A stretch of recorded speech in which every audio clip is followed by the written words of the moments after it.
Arthur Sterling thought the mountains would help him forget the war, but as a century-sized storm buries his cabin, he realizes the real battle has just begun, while the town freezes in the dark.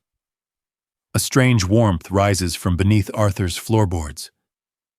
What is the secret within his father's hidden blueprints, and why is a majestic wolf dog, a creature they called a monster, now the town's only hope for survival? How many lives will be paid for one night of warmth? Witness a bond of loyalty that defies the ice. Please support our journey by subscribing to the channel to see how the silence finally broke.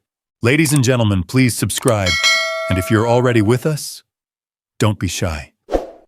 Leave a comment below and say hello. Chapter 1. Shadows of the Past. The engine of the old pickup truck groaned one last time. Then, silence. A silence so deep it felt heavy. The kind of silence that only exists in the heart of the Adirondack Mountains. Arthur Sterling sat behind the wheel. His hands were gripped tight. White knuckles pressed against the worn leather. Outside the windshield, the cabin stood like a skeleton. His father's cabin. It was more dilapidated than he remembered. The cedar siding was gray and peeling. The porch sagged like a tired old man. It was a house of ghosts. Beside him in the passenger seat, a massive presence stirred. Koda. The wolf-dog hybrid shifted his weight. His charcoal gray fur brushed against the dashboard. Streaks of silver-white ran through his coat like moonlight on a dark river. He was a creature of power and scars. A thick mane protected his neck, a neck that had survived things no domestic dog should ever face. Koda turned his head. His eyes were liquid gold, amber pools of ancient wisdom. He didn't bark. He didn't whine. He simply looked at Arthur, waiting. Arthur felt the familiar tremor start, a slow vibration in his right hand, then his left. The ghosts of the desert were waking up. The smell of cordite, the sound of distant thunder that wasn't rain. The tremors grew worse. His hands began to dance a violent, unstoppable rhythm. Koda leaned over. Slowly, deliberately, he placed his heavy, warm head directly into Arthur's palm. The weight was grounding. The heat of the animal's skin seeped into Arthur's bones. The tremors slowed. One breath, two breaths. The desert faded. The Adirondacks returned. Arthur exhaled, a long, shuddering sound. Thank you, my friend. He reached into his pocket. His fingers brushed against a small, cold object, his father's ultrasonic whistle. It was silver, tarnished by years of neglect. To any other person, it was a silent toy. To Arthur and Koda, it was a lifeline, a bridge between two broken souls. He stepped out of the truck. The mountain air was sharp. It tasted of pine needles and coming snow. Arthur grabbed a tattered rucksack and a thick, leather-bound book, the technical journal, his father's life work. Everything else he owned was either lost or buried in a land he never wanted to see again. He walked toward the porch. Every floorboard screamed under his boots. The door groaned on rusted hinges. Dust danced in the slivers of afternoon light. It smelled of cedar, tobacco, and time. Home. Koda. The dog followed him inside. His claws clicked softly on the hardwood. Koda circled the living room once. He sniffed the cold fireplace. Then he lay down across the threshold, eyes toward the woods, always watching. The sound of a heavy engine broke the peace. A shiny black SUV pulled into the overgrown driveway. Tires crushed the tall grass. The door slammed with the sound of money and arrogance. A man stepped out. He wore a pristine hunting jacket that had never seen a day of actual work. Barrett. He walked up to the porch without an invitation. His boots were too clean for Oak Haven. Sterling, you in there. Arthur stepped into the doorway. He kept his face a mask of granite. Koda didn't growl. He just stood up. Slowly, his hackles rose. He looked less like a dog and more like a predator from a nightmare. Barrett stopped dead. His eyes widened as they locked onto Koda. "What in the name of all that is holy is that thing he is, Koda?" Arthur said. His voice was a low, gritty rasp. "And you are on private property." Barrett recovered his smirk, but he stayed 3 steps back. "Private property for now." "Arthur, look at this place." He waved a manicured hand at the sagging roof. "It's a wreck. You're a wreck." "I heard about what happened over there." He pointed vaguely toward the east, toward the war. "They say you're broken." "Arthur, they say you can't even hold a cup of coffee without spilling it." Arthur's hands stayed at his sides, tightly balled into fists. Koda stepped forward. A low, vibrating hum started in the dog's chest. It wasn't a bark. It was a promise of violence. Barrett flinched. "Keep that beast away from me, it's a liability." "The people in town, they're talking." "Arthur, they don't want a wolf dog near their kids, and they don't want a ticking time bomb living in the woods." He pulled a business card from his pocket. He flicked it onto the porch floor. "The resort is happening. I'm offering you a way out before the county declares this place a hazard. Take the money, get some help, sell the land." Arthur didn't look at the card. "Get off my mountain." Barrett's face turned a deep, angry red. "You're making a mistake. You think that animal is going to save you. He's a wild beast. One day, he'll turn on you. And when he does, don't expect the town to come helping." He turned on his heel. He marched back to his SUV. Dirt flew as he sped away. The silence returned, but it was poison now. Arthur looked down at his hands. They were shaking again. Violently, he felt a surge of anger, then a wave of crushing fatigue. The town didn't want him. The world didn't want him. He was a ghost in a ghost house. He reached for the whistle on the cord around his neck. He didn't blow it. He just held it. It felt like an anchor. Koda walked over and leaned his massive shoulder against Arthur's leg. The dog's amber eyes were focused on the road where Barrett had disappeared. He was the only one who saw the man as he truly was. A scavenger. Arthur looked at the cabin. He looked at the technical journal on the table. The blueprints inside were his father's dreams. Maybe, just maybe, they could be his salvation too. But first, he had to survive the winter, and he had to survive the town. He went to the window. The sun was dipping behind the jagged peaks. The shadows were stretching, long, dark fingers reaching for the cabin. Arthur closed the curtains. He lit a single candle. The flame flickered in the drafty room. Koda sat at his feet. The silver streaks in the dog's fur caught the light. He looked like a guardian from an old legend. Arthur opened the journal. The first page was filled with his father's neat, disciplined handwriting. "The mountain provides, if you know how to listen." Arthur took a deep breath. The mountain was listening now, and so was the wolf. The night grew cold. Outside, a lone owl hooted, far off. A branch snapped under the weight of an invisible foot. Arthur didn't jump. He didn't reach for a weapon. He looked at Koda. The dog was calm, if Koda was calm. Arthur could breathe. They were alone, but they were together, and in the dark of the Adirondacks. That was enough. For tonight, the ghosts would have to wait. Arthur Sterling had work to do.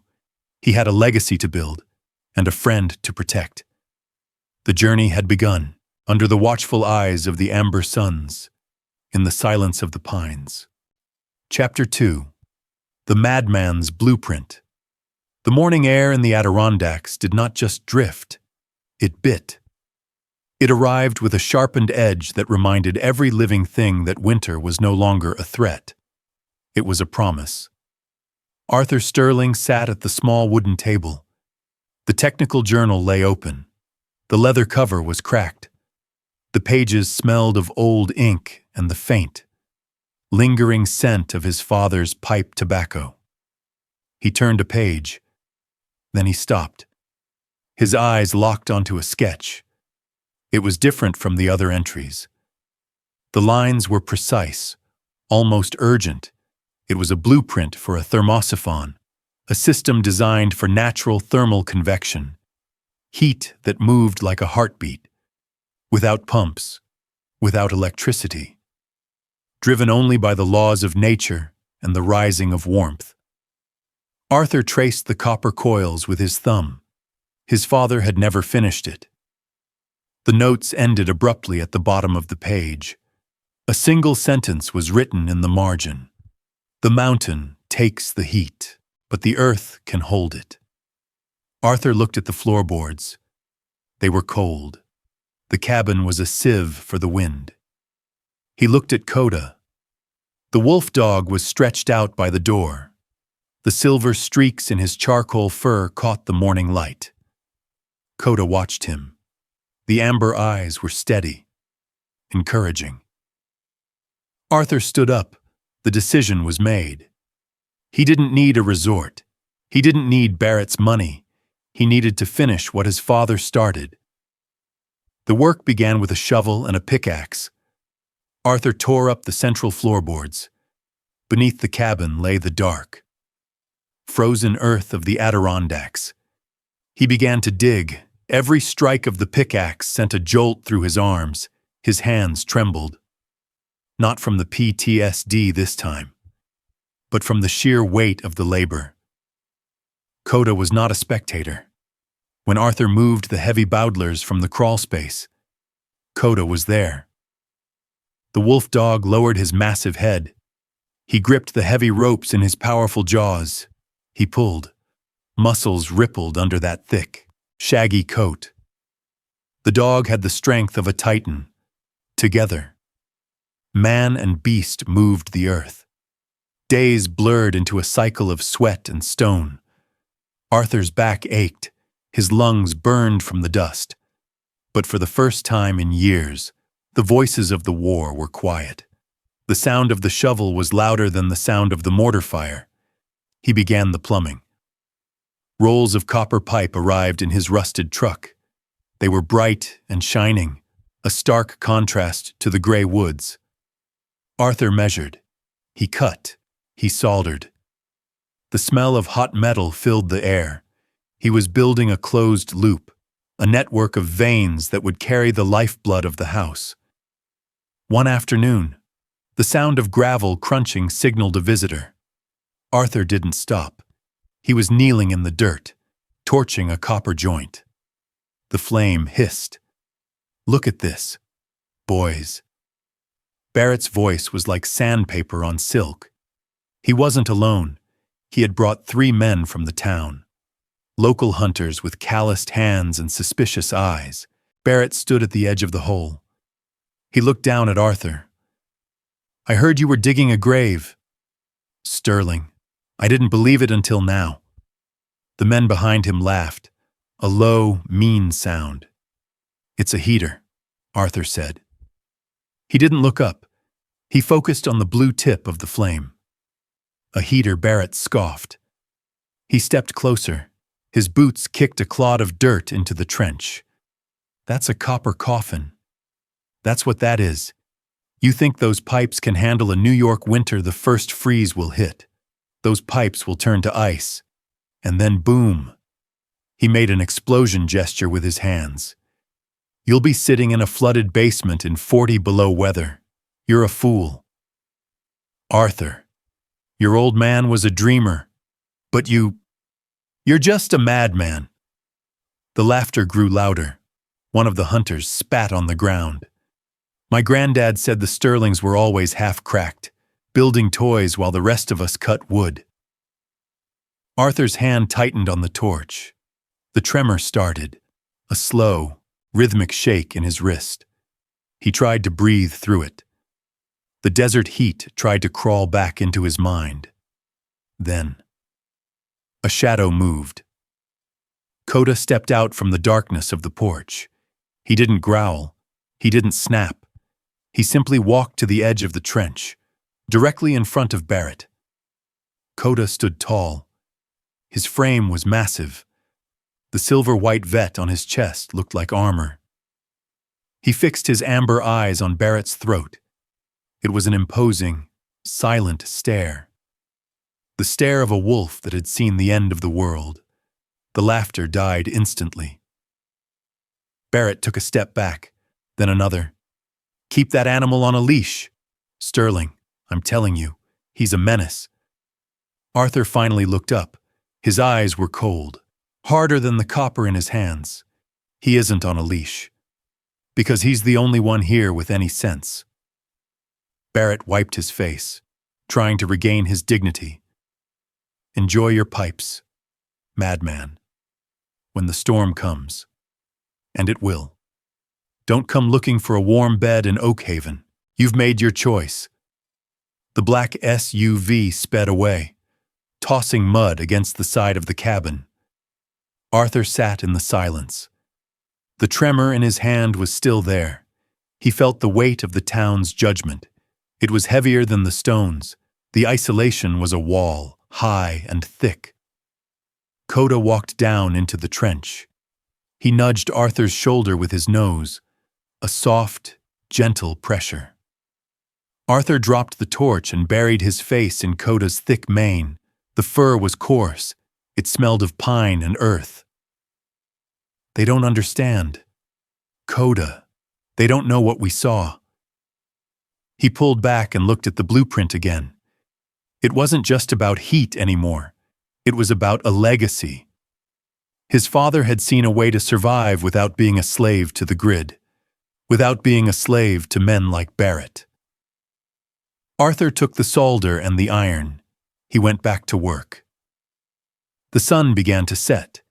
The Adirondack peaks turned a deep, bruised purple inside the cabin. The floor was a skeleton of copper. Arthur worked until his eyes burned. He worked until the shivering in his muscles replaced the shivering in his soul. Koda guarded the perimeter. The dog moved like a ghost through the shadows of the pines. Every snap of a twig was answered by the tilt of an ear. Every shift in the wind was analyzed by a black nose. They were a team, the engineer and the guardian. Arthur reached the final joint of the main loop. He applied the flux. He heated the metal. The solder flowed, silver and bright, sealing the connection. He stood up and wiped his brow. The cabin was still cold. The wind still whistled through the gaps, but the veins were in place. The heart was ready to beat. Arthur looked at his hands. They were covered in grease, soot, and small nicks from the copper. But they were steady.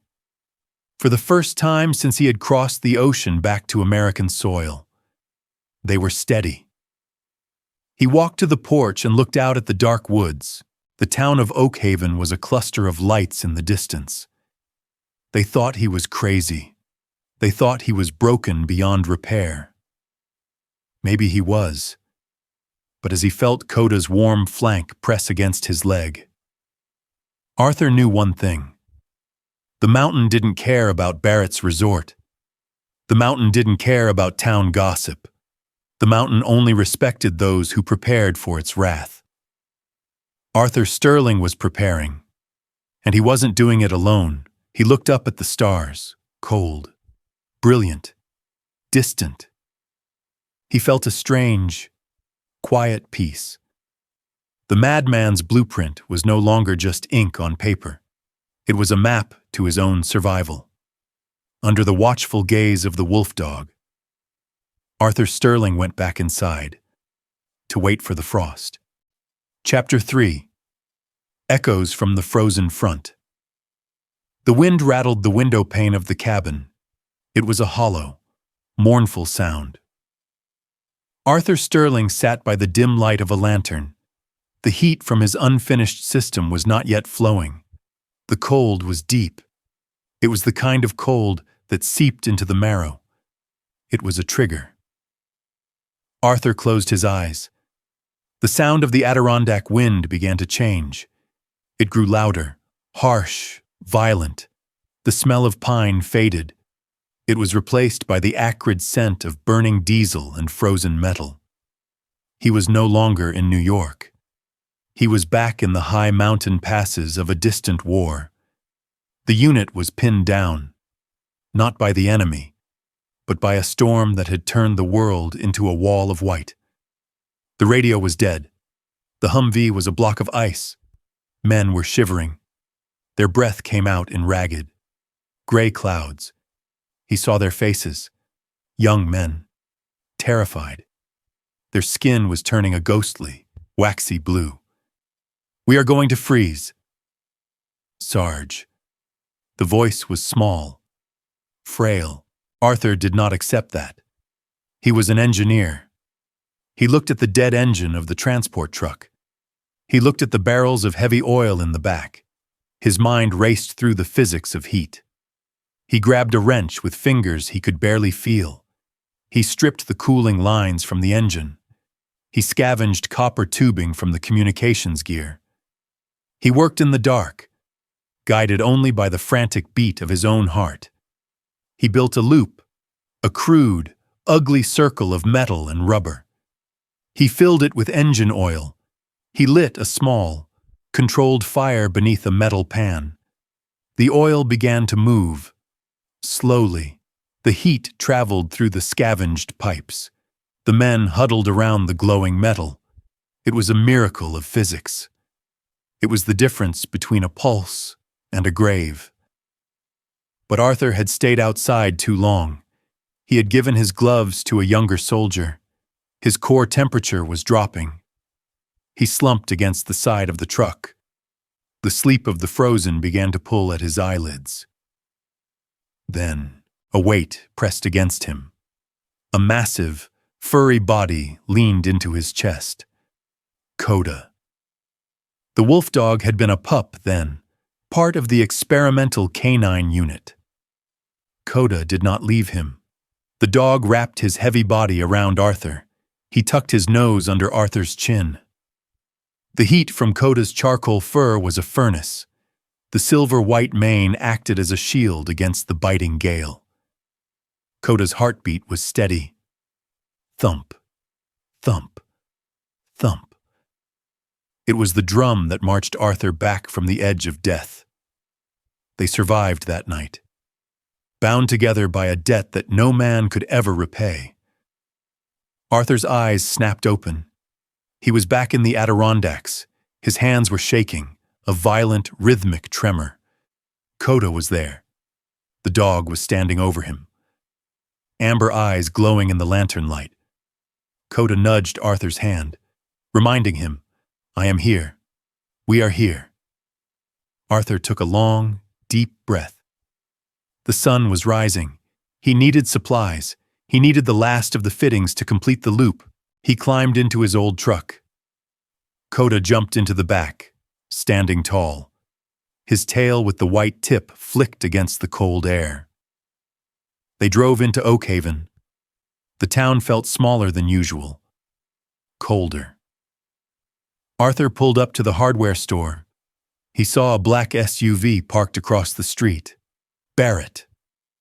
Arthur ignored him. He walked into the store. He bought the brass valves, the heavy wrenches, the sealing tape. When he walked back out, the way was blocked. Barrett was leaning against the hood of Arthur's truck. He had two men with him. They were smiling. It was not a friendly look.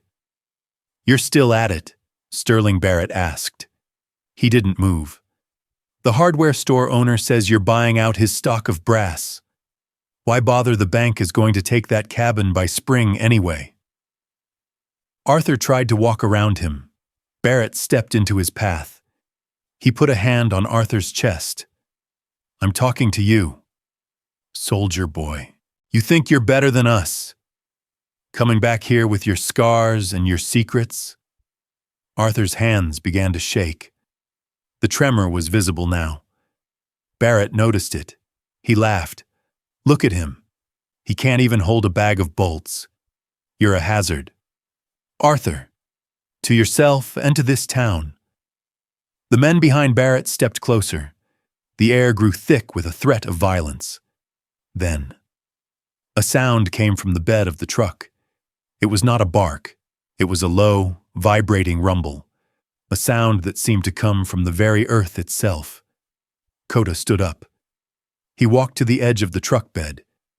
He was at eye level with Barrett. The wolf dog's ears were pinned back. His upper lip curled just enough to show the long, white fangs.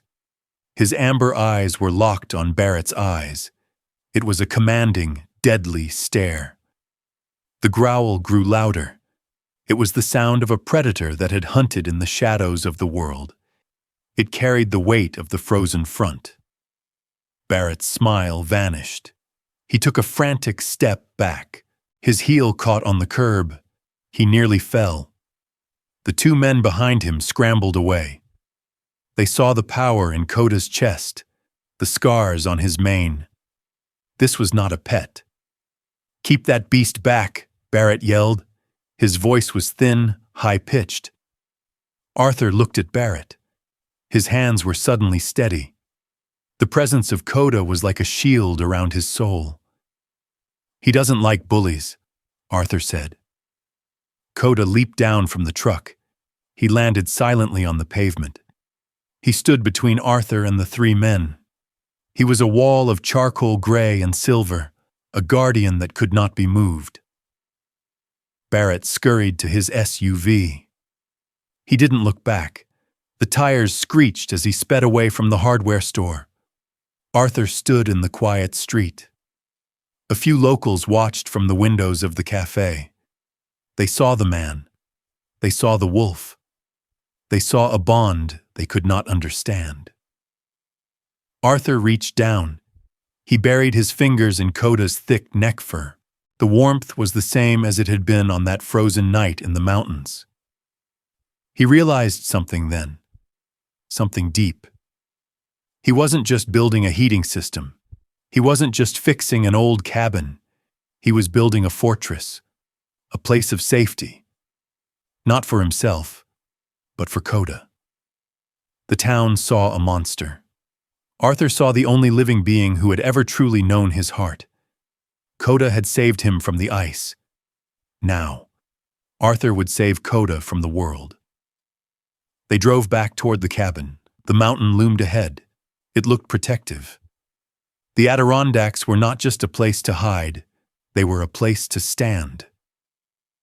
Arthur looked at the brass valves on the seat. They were the final pieces of the puzzle. The thermosiphon would be completed. The heat would flow. As they pulled into the driveway, the wind picked up. It carried the scent of heavy snow.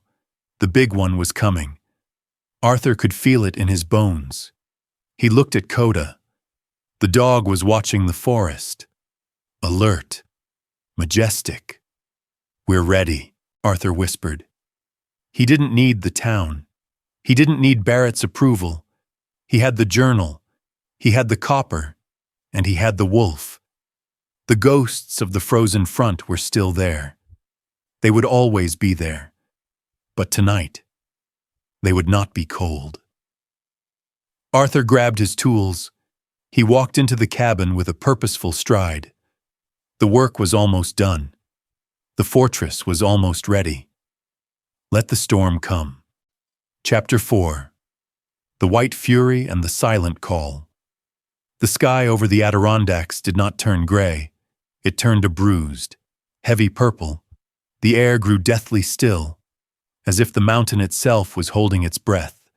Then, the world vanished. The snow did not fall in flakes. It fell in sheets, a solid wall of white that erased the pines, the road, and the sky. By the first hour, the porch was gone. By the third hour, the windows were half buried. The storm of the century had arrived. Inside the cabin, Arthur Sterling sat in the darkness.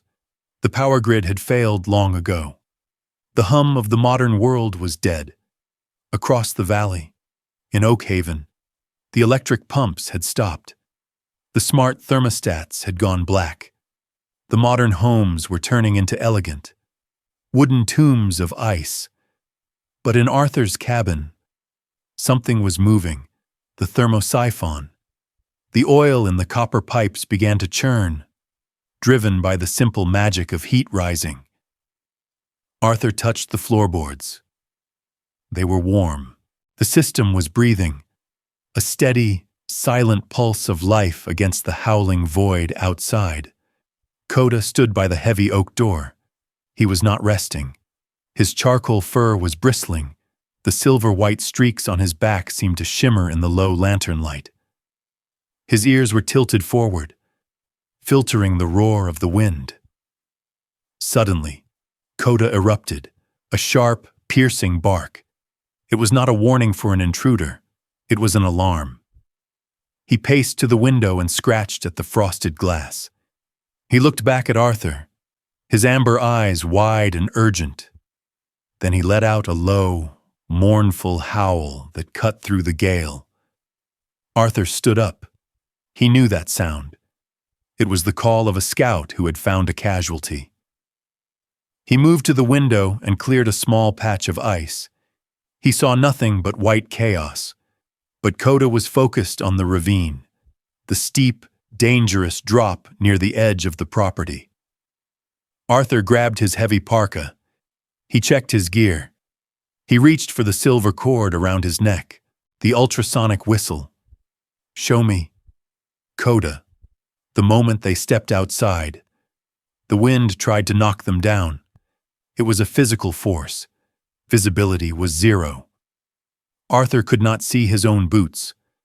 The snow was already 5 feet deep in the drifts. He felt the crushing weight of the cold. But he felt something else. The whistle. Arthur blew a long, hard breath into the silver instrument. No sound reached human ears. But Koda's head snapped toward the ravine. The dog plunged into the drifts.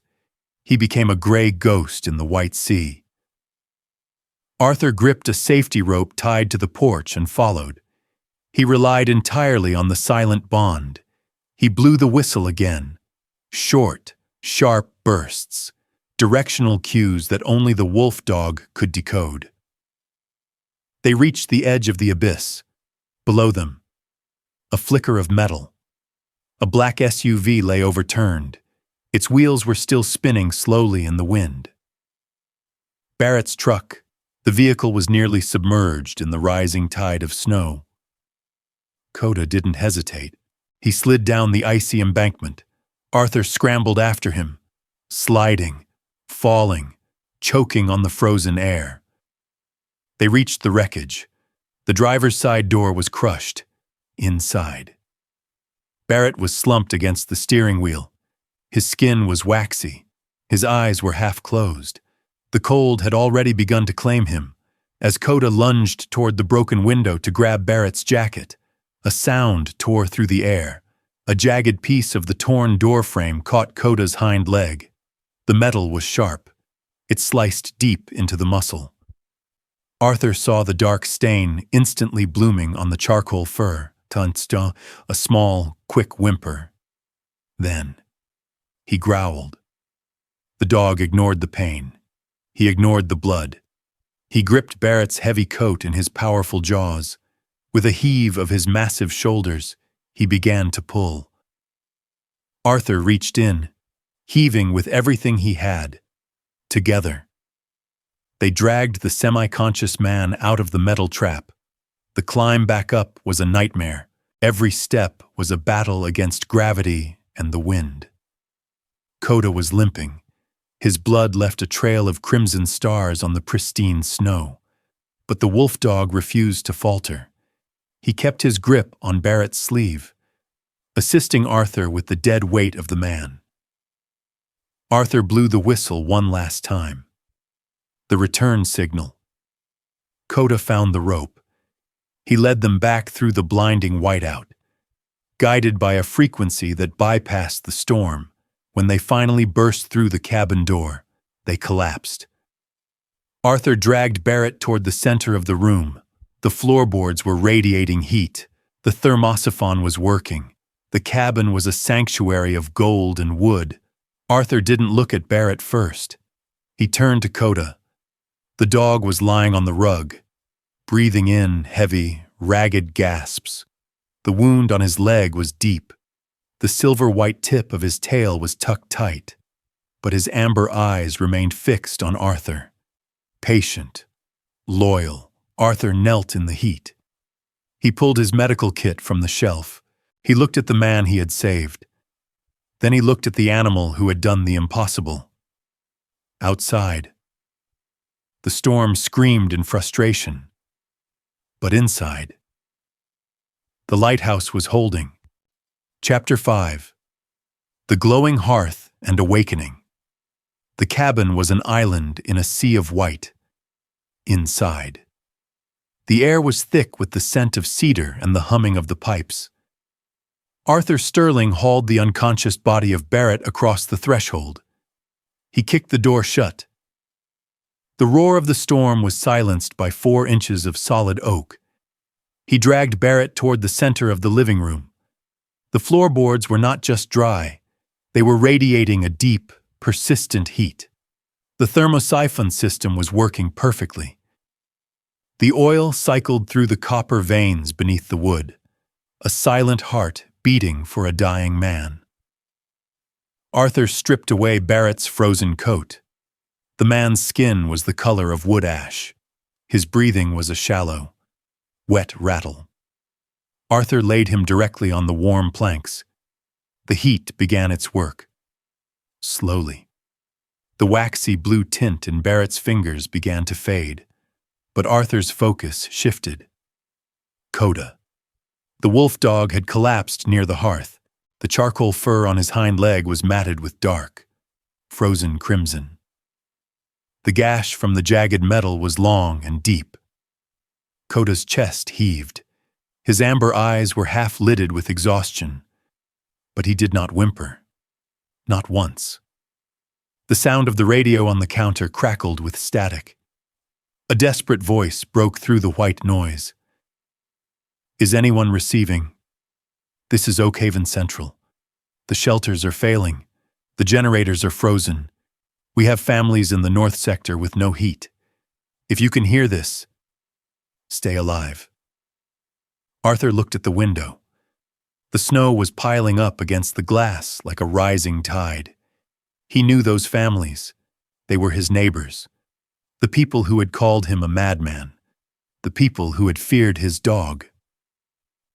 Arthur turned to Koda. "Can you stay with him? I have to go back out." Koda lifted his head. He let out a low, reassuring huff. Even in his pain, the guardian was on duty. Arthur went back into the fury. 3 times he braved the whiteout, guided by the safety ropes he had strung between the trees. He found them. A young mother and her 2 small children trapped in a stalled car. An elderly couple whose roof had begun to groan under the weight of the drifts. He brought them all back to the lighthouse in the pines. The cabin was soon filled with the sound of shivering people. They huddled in the living room, eyes wide with shock. They looked at the copper pipes. They felt the warmth rising from the ground. It was impossible. It was the work of the man they had shunned. One by one. The children began to cry from the lingering chill. Koda watched them, despite the bandage Arthur had hastily wrapped around his leg. The dog stood up. He limped to the center of the warm floor. He lay down on his side, spreading out his massive charcoal gray frame. The silver-white streaks on his coat shimmered in the firelight. He let out a soft, low rumble in his chest, a call for comfort. The children hesitated. They looked at the scars on his mane. They looked at his powerful jaws. Then, the smallest girl reached out. She buried her frozen hands in Koda's thick, shaggy fur. It was like a furnace. Koda did not move. He rested his heavy head on the floor and let the children huddle against his flank. The monster was now their only source of comfort. In the corner, Barrett finally stirred. His eyes fluttered open. He was confused, disoriented. The warmth beneath him was confusing his senses. He sat up slowly, wincing at the bruises from the crash. His gaze drifted to the small wooden desk near the window. There, propped against a brass lamp, was an old photograph. It was black and white, yellowed at the edges. It showed a younger Arthur, standing beside a tall man with kind eyes and a carpenter's apron. Arthur's father. Barrett froze. He remembered those eyes. He remembered the man who had given him his first set of tools when he was a penniless boy, the man who had taught him how to measure twice and cut once, the man whose son he had tried to drive off the mountain. Barrett looked around the room. He saw the townspeople, safe. He saw the children sleeping against the wolf dog. He saw the blood-stained bandage on Koda's leg. The animal had nearly died to pull him from the wreckage. Shame washed over him. It was colder than the storm outside. Arthur walked over. He was carrying a cup of hot broth. He didn't say a word. He just handed it to Barrett. Arthur's hands were steady, perfectly still. Barrett looked up at him. His voice was a broken whisper. Arthur. I didn't know. I forgot who your father was. Arthur looked at the photo, then back at Barrett. The mountain makes people forget. The cold makes them small. My father never forgot you. Barrett. Barrett looked at the floor. I called you a madman. I called this a copper coffin. He touched the warm wood. It's a miracle. You saved us all. And that beast, he saved me. Arthur knelt down next to Koda. The townspeople watched in a humbled, heavy silence. They saw the dark blood that had seeped through the white snow on the porch earlier. They realized the price that had been paid. The wolf dog had given his own blood to save the man who hated him. Arthur carefully unwrapped the bandage. The wound was still angry. He began to clean it with a gentle touch. Koda licked Arthur's hand once, a simple gesture of trust. The mother of the children stepped forward. She had a clean cloth in her hand. She didn't look afraid anymore. Let me help you, she whispered. Please. Arthur stepped back. He watched as the people he once feared began to care for the animal they once hated. The cabin was no longer just a house of ghosts. It was a sanctuary. The thermosophon hummed in the walls, a steady golden heat that defied the Adirondack winter. Outside, the storm continued to howl. The wind lashed at the roof. But the madman's cabin did not flinch. It was the only warm haven for miles, a lighthouse in the pines, driven by the legacy of a father, built by the hands of a soldier, and guarded by the heart of a wolf. Arthur sat in the shadows of the hallway. He watched his guests. He looked at the steady amber eyes of his friend. For the first time since he had returned from the war, the silence in his mind was not empty. It was peaceful. He had saved them, and in doing so, he had finally saved himself. Chapter 6. The Warmth of Belonging. The storm passed, as all storms eventually do. It left behind a changed landscape and a changed town. When the sun finally broke through the clouds, it revealed a world buried deep in white. But in Oakhaven, a different kind of warmth had begun to spread. Barrett was the first to speak. He stood on Arthur's porch. The snow reached his waist. His face was etched with exhaustion and a deep, humbling regret. Arthur, his voice was hoarse. I was wrong about everything. He looked at Koda. The wolf dog was resting on the warm floorboards. His bandaged leg was propped carefully. His amber eyes were watchful, peaceful. Barrett knelt in the snow. He reached out a hand, slowly. He touched Koda's head. This animal. He saved my life, and he did it while he was bleeding. A tear tracked a clean path down Barrett's grimy cheek. He's no monster. Arthur. He's a saint. Arthur looked at Barrett. The rage he had felt was gone, replaced by a quiet understanding. He always was. The town soon woke up. They saw the damage. They saw the frozen pipes in their own homes. Then they saw Arthur's cabin, warm, bright, a beacon in the desolation. One by one. They came, not with suspicion, but with questions, with apologies, with an eagerness to learn. Barrett didn't just apologize. He acted. His construction equipment, the very machines he had used to threaten Arthur, were now put to a different purpose. He helped clear the roads. He used his resources to source materials.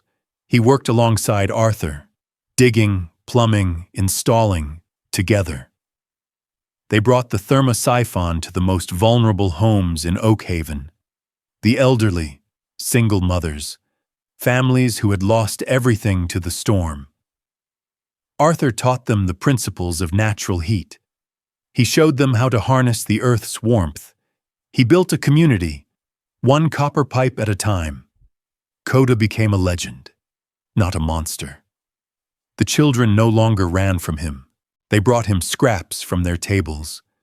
They shyly offered pats on his thick mane. His wound healed slowly, but his spirit soared. Arthur took his father's ultrasonic whistle. The silver was now polished bright. He tied it carefully around Koda's neck. It hung there, a gleaming medal of valor and loyalty, a symbol of a bond that transcended human understanding. Arthur himself was changed. The ghost of the cabin had found his voice. He spoke to the town. He shared his knowledge. He accepted their gratitude. The PTSD didn't vanish completely. The shadows of the past still lingered, but they were smaller now, fainter. The warmth of belonging began to fill the empty spaces in his soul. He found healing not in isolation, but in connection, in the helping hands of his neighbors, in the silent understanding of his wolf dog. He was no longer just a veteran. He was a part of Oakhaven. He was home. Spring arrived with a gentle sigh. The snow melted in torrents. The rivers swelled. The Adirondack forests burst forth in a riot of green. Arthur sat on his porch. The sun was warm on his face. Koda lay beside him, his head resting on Arthur's lap. The ultrasonic whistle glinted softly in the sunlight. They watched the first green shoots emerge from the damp earth, tiny, fragile, yet bursting with life. The pines swayed in the gentle breeze, whispering secrets of resilience. The cabin no longer sagged. It stood strong, a testament to a father's dream, a son's determination, and a dog's unwavering loyalty. Arthur buried his fingers in Koda's thick fur. He felt the steady beat of the wolf dog's heart against his leg. It was a rhythm of peace, a rhythm of profound gratitude. The true warmth, he realized, didn't just come from the thermosiphon. It came from connection, from forgiveness, from the quiet, undeniable truth of a home built on love. The journey had ended, and a new one had begun, under the watchful eyes of the amber suns, in the vibrant green of the pines. Arthur Sterling was finally, truly, home. In the silence of the pines, Arthur and Koda found that the greatest warmth is not what we build, but who we protect and how we forgive. Life can be as cold as an Adirondack winter, yet a single heart of loyalty can turn a frozen cabin into a home. If Koda's journey touched your soul today, Please join our circle by subscribing and sharing this warmth with someone you love. Your comments are the heartbeat of this channel. Now, the mountains have another story to tell you. Please click on the video appearing on your screen to see our latest adventure together.